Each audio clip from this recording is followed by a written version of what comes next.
السلام علیکم۔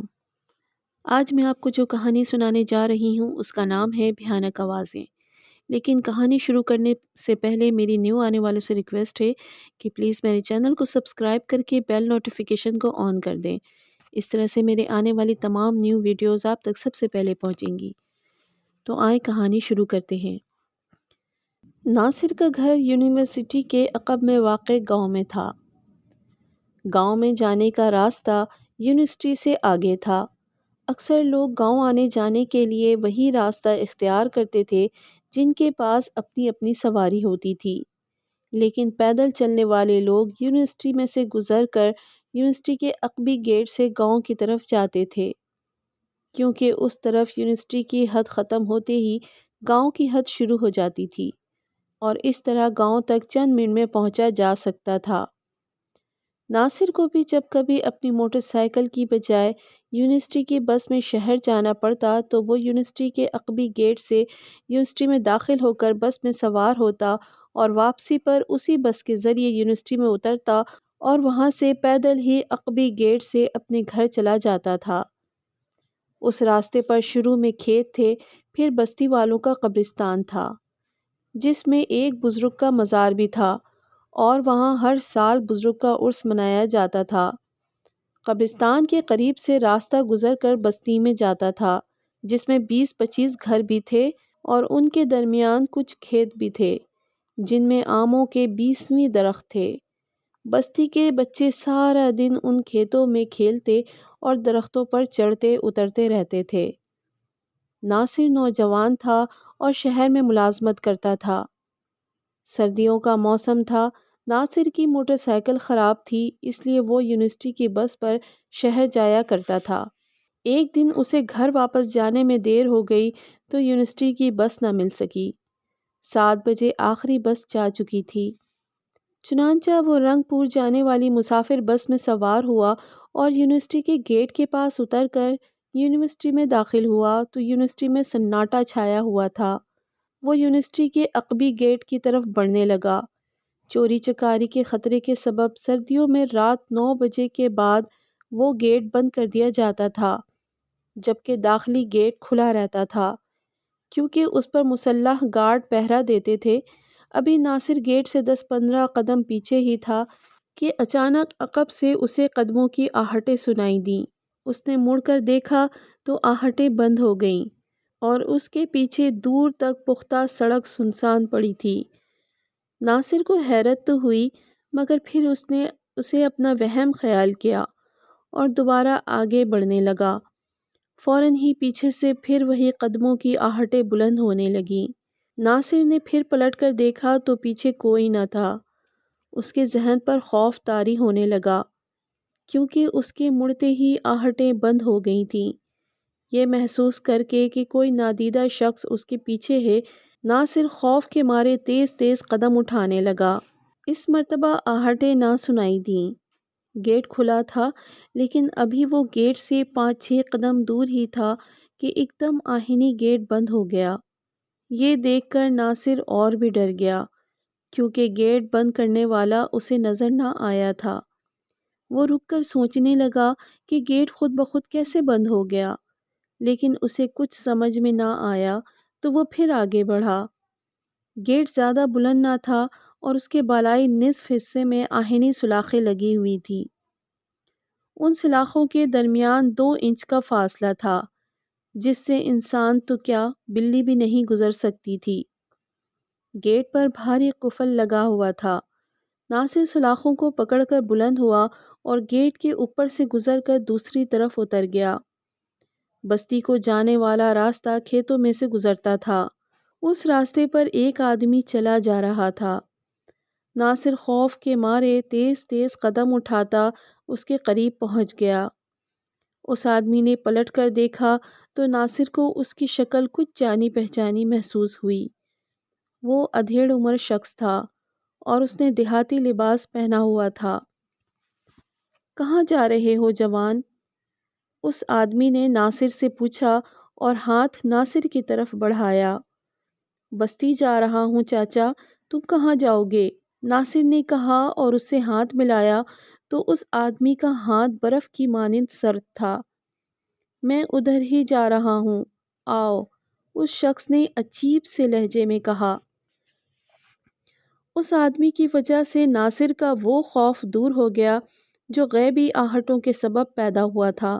وہ اس آدمی کے ساتھ ساتھ آگے بڑھنے لگا، مگر ساتھ ہی وہ اپنے ذہن پر زور دے کر یاد کرنے کی کوشش کر رہا تھا کہ اس آدمی کو اس نے پہلے کہاں دیکھا تھا اور وہ شخص کون تھا، مگر کافی کوشش کے باوجود اسے یاد نہ آ سکا۔ جلد ہی وہ قبرستان کے قریب پہنچ گئے۔ قبروں کے قریب پہنچ کر وہ آدمی رک گیا۔ ناصر رک کر اس آدمی کی طرف دیکھنے لگا۔ کیا بات ہے چچا، رک کیوں گئے؟ ناصر نے پوچھا۔ یہاں میرے بیٹے کی قبر ہے، آؤ ذرا قبر کو دیکھتے چلیں، اس آدمی نے کہا۔ نہیں چچا، مجھے پہلے ہی کافی دیر ہو چکی ہے، تم دیکھو میں چلتا ہوں، ناصر نے کہا۔ ارے 2 منٹ لگیں گے بیٹا، قبروں کی زیارت ثواب کا کام ہے، پیر کا مزار بھی ہے، میں تو روزانہ اسے سلام کر کے جاتا ہوں، آؤ شاباش، اس آدمی نے کہا تو ناصر مجبوراً اس کے ساتھ قبرستان میں داخل ہو گیا۔ اب وہ آدمی اس کے آگے آگے چل رہا تھا۔ ابھی وہ تھوڑی دور ہی گئے تھے کہ اچانک ایک آواز سنائی دی۔ لو بھائی، آج تو چاچا دینو اسی بستی کے نوجوان کو گھیر کر لا رہا ہے۔ وہ آواز ایک قبر سے آئی تھی۔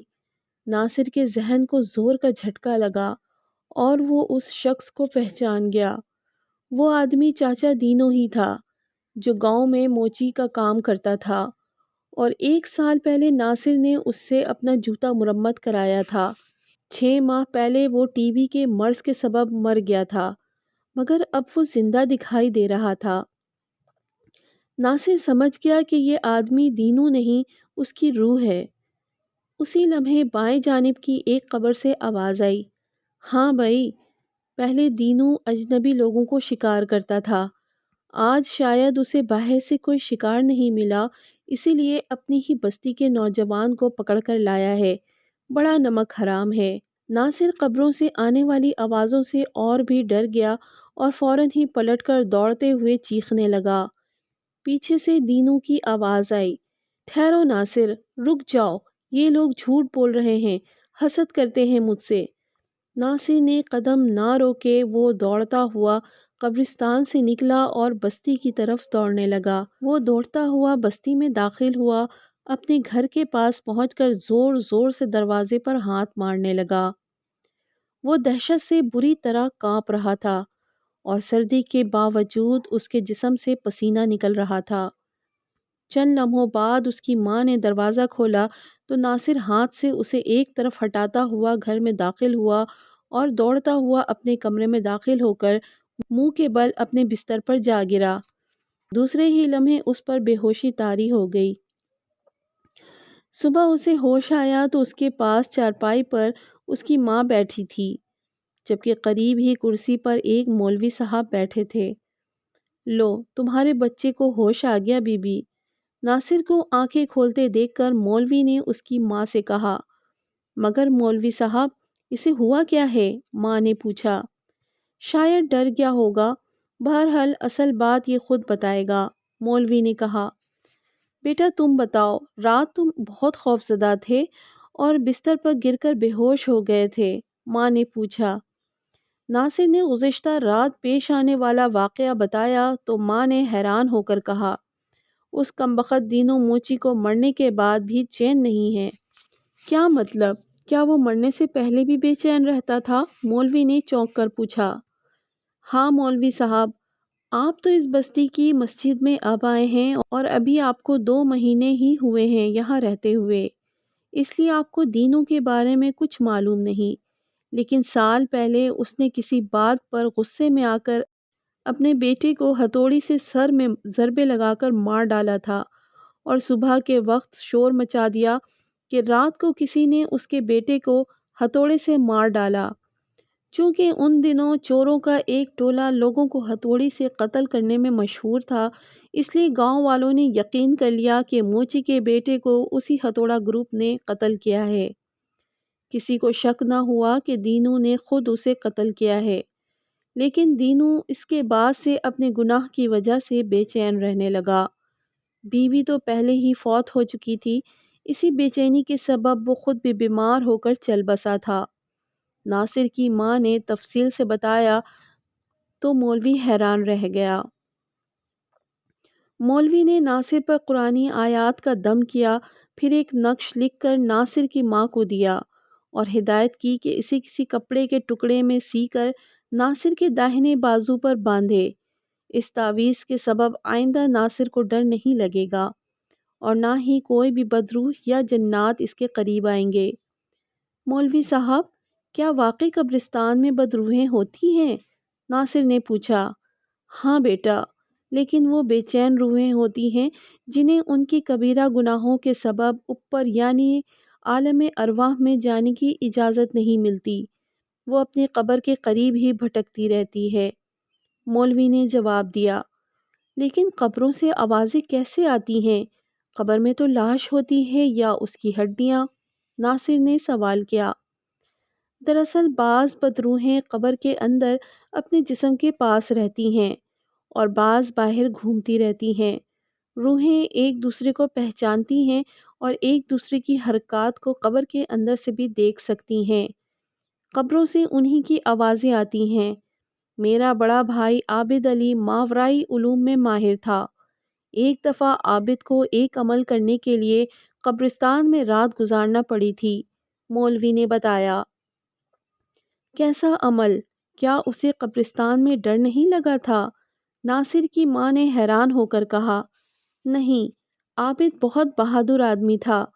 وہ آدھی رات ہونے سے 1 گھنٹہ قبل قبرستان میں پہنچا اور ایک قبر کے سرہانے بیٹھ کر عمل پڑھنے لگا۔ آدھی رات کے بعد اسے ہلکی سی آواز سنائی دی۔ عابد نے ادھر ادھر دیکھا تو وہاں کوئی نہیں تھا۔ پھر اس نے غور سے سنا تو وہ آواز چند فٹ دور کی قبر سے آ رہی تھی۔ یوں لگتا تھا جیسے کوئی آدمی کسی کو کچھ بتا رہا ہو۔ عابد اٹھ کر اس قبر کے قریب گیا اور قبر سے کان لگا کر سننے لگا۔ کان لگا کر سننے کی کوشش کے باوجود اسے لیکن آوازیں سنتے ہی عابد پر اتنی دہشت طاری ہوئی کہ وہ کانپنے لگا۔ قبر سے ہولناک چیخو پکار کی آوازیں سنائی دے رہی تھیں۔ عابد لرزتا ہوا ان آوازوں کو سن رہا تھا۔ مجھے مت مارو، مجھ سے غلطی ہوئی، میں گناہ گار ہوں، ہائے میرا گوشت مت نوچو، ہائے میں مر گیا، بس کرو۔ قبر سے مردے کی آہ و بقا کی آوازیں آ رہی تھیں۔ مجھے ایسا دردناک عذاب مت دو، میں اپنا جرم تسلیم کرتا ہوں۔ عابد ان آوازوں کو سن کر اتنا دہشت زدہ ہوا کہ چیختا ہوا قبرستان سے بھاگ نکلا اور گھر آ کر دم لیا۔ گھر آتے ہی اسے اتنا تیز بخار ہوا کہ 7 دن تک وہ تڑپتا رہا۔ ایک درویش کامل سے اس کا روحانی علاج کرایا گیا تو وہ درست ہو گیا۔ پھر اس نے اس قبر کے بارے میں تحقیقات کی تو پتہ چلا کہ وہ ایک ڈاکو کی قبر تھی جو امیروں غریبوں کو لوٹتا تھا، اور لوٹ کے مال سے اس نے اپنے لیے ایک عالی شان بنگلہ تعمیر کرایا تھا۔ بنگلہ پر اس نے لاکھوں روپے خرچ کیے۔ جس علاقے میں اس نے بنگلہ تعمیر کرایا اس علاقے کے لوگ نہیں جانتے تھے کہ وہ ڈاکو ہے۔ بہرحال اس ڈاکو نے لاکھوں روپے کا فرنیچر لا کر بنگلے میں سجایا اور اس کی خوب آرائش کی، مگر جب پہلی رات وہ بنگلے میں سویا تو آسمان پر کالے بادل چھا گئے اور بجلیاں چمکنے لگیں۔ پھر بجلی کی ایک لہر کڑکتی ہوئی اس کے بنگلے پر گری اور بنگلہ جل کر راکھ ہو گیا۔ ڈاکو بھی جل کر کوئلہ ہو چکا تھا۔ دوسرے دن لوگوں نے بنگلے کی راکھ سے اس کی جلی ہوئی لاش نکالی اور اسے غسل دیے بغیر قبر میں دفن کر دیا، کیونکہ لاش کی ہڈیاں تک کوئلہ ہو چکی تھیں۔ یہ سن کر عابد سمجھ گیا کہ قبر میں ڈاکو کی روح کو عذاب کے فرشتے اس کے ظلم ستم اور گناہوں کی سزا دیتے ہیں اور قیامت تک وہ اسی عذاب میں مبتلا رہے گا۔ اتنا بتا کر مولوی خاموش ہو گیا۔ مولوی صاحب، اب تو ناصر کو بدروحیں نہیں ڈرائیں گی؟ ناصر کی ماں نے پوچھا۔ ڈرائیں گی، مگر تعویذ کی بدولت اس کو نقصان نہیں پہنچائیں گی، مولوی نے جواب دیا۔ مولوی صاحب، کیا میں بھی قبر سے اٹھنے والی آوازوں کو سن سکتا ہوں؟ ناصر نے پوچھا۔ ہاں، لیکن صرف رات کے وقت ہی وہ آوازیں سنائی دیتی ہیں، مولوی نے بتایا۔ پھر اس نے ایک بار اور ناصر پر دم کیا اور رخصت ہو گیا۔ ناصر کے تندرست ہونے پر اس کی ماں خدا کا لاکھ لاکھ شکر ادا کرنے لگی۔ ناصر پر قبر کی آوازیں سننے کا بھوت سوار ہو گیا تھا۔ ایک دن اس نے اپنے ایک دوست آصف کو بتایا کہ بعض قبروں میں مردوں کو عذاب ہوتا ہے تو ان کی چیخ و پکار قبر سے باہر سنائی دیتی ہے۔ میں آج رات ان آوازوں کو سننے جا رہا ہوں۔ میں بھی چلوں گا، آصف نے پرجوش لہجے میں کہا۔ نہیں، تم ڈر جاؤ گے یار، ناصر نے مسکرا کر کہا۔ مجھے ڈر نہیں لگتا، میرا دل بہت مضبوط ہے، آصف نے سینہ تان کر کہا۔ تو ٹھیک ہے، سورج ڈوبنے کے بعد میرے گھر آ جانا، وہاں سے قبرستان کی طرف چلیں گے، ناصر نے کہا۔ چنانچہ شام کو مغرب کے بعد آصف ناصر کے گھر آیا تو ناصر اس کے ساتھ قبرستان کی طرف چل دیا۔ اندھیرا پھیل چکا تھا۔ تھوڑی دیر بعد وہ قبرستان پہنچ گئے۔ وہ قبرستان میں داخل ہوئے تو وہاں گہرا سناٹا چھایا ہوا تھا۔ ناصر ان قبروں کی طرف بڑھنے لگا جہاں دینو موچی کی روح اسے لے گئی تھی اور قبروں سے آوازیں آئی تھیں۔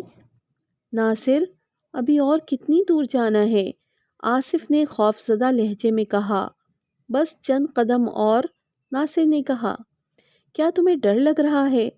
نہیں تو، لیکن اگر کسی بدروح نے ہمیں پکڑ لیا تو پھر؟ آصف نے خدشہ ظاہر کرتے ہوئے کہا۔ بے فکر رہو، بدروحیں اپنی قبروں میں ہیں، وہ آدھی رات کے بعد ہی باہر نکلتی ہیں، ناصر نے ہنس کر کہا۔ آصف نے کچھ کہنے کے لیے منہ کھولا ہی تھا کہ اچانک بائیں طرف سے ایک بھیانک آواز آئی، ہوشیار، خبردار! اس آواز کو سن کر وہ دونوں بے اختیار اچھل پڑے۔ انہوں نے آواز کی سمت دیکھا تو کچھ فاصلے پر ایک آدمی بیٹھا ہوا دکھائی دیا جس نے سفید لباس پہنا ہوا تھا۔ یہ شاید قبرستان کا چوکیدار ہے، آصف نے ناصر سے کہا۔ ناصر کچھ نہ بولا۔ وہ قبر پر بیٹھے شخص کی طرف بڑھا تو چوکیدار کی آواز دوبارہ آئی، ہوشیار، خبردار! وہ دونوں اس کے قریب پہنچے تو اس آدمی نے پلٹ کر ان کی طرف دیکھا تو ان کے رونگٹے کھڑے ہو گئے اور آصف کپکپانے لگا۔ وہ چوکیدار نہیں تھا بلکہ ایک مردے کا ڈھانچہ تھا۔ ڈھانچے کو دیکھ کر ناصر بھی خوفزدہ ہو گیا، لیکن آصف تو کانپ رہا تھا۔ او نادان لڑکو، یہاں کیا کرنے آئے ہو؟ اس ڈھانچے نے غضبناک لہجے میں ان سے پوچھا۔ کچھ نہیں، کچھ نہیں، آصف خوف کی شدت سے ہکلایا۔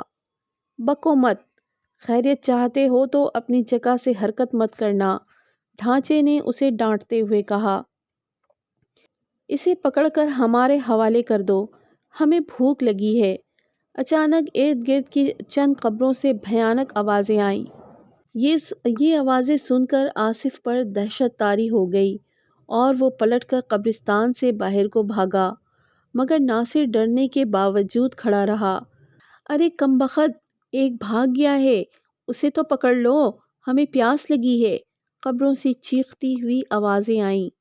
یہ سن کر ناصر خوف سے کانپنے لگا۔ ڈھانچہ جس نے سفید کفن پہنا ہوا تھا ناصر سے ایک گز دور ہی رک گیا۔ ناصر کو حیرت ہوئی۔ اسے مولوی صاحب کی بات یاد آئی کہ بدروحیں اس کے قریب نہیں آئیں گی اور نہ اسے نقصان پہنچائیں گی۔